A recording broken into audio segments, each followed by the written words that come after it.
Hello गाइजहरू, good morning. म बिहान अब धनियाँ टिप्न जाने हो, आफ्नै बारीको धनियाँ।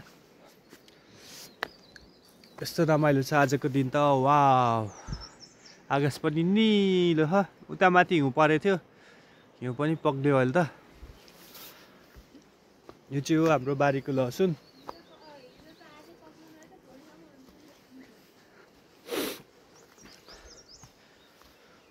यहाँ चाहिँ छ धनियाँ। धनियाँ टिपिदिनु पर्यो अलिकति अचार बनाउनलाई। धनियाँको चटनी टक्क टक्क।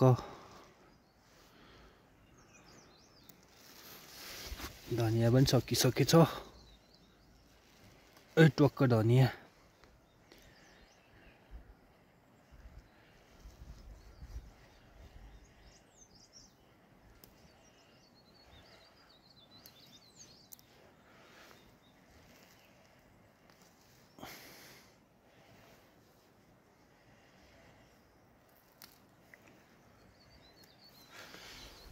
भयो, यति आयो धनियाँ। यति भयो भने त पुग्छ पनि होला।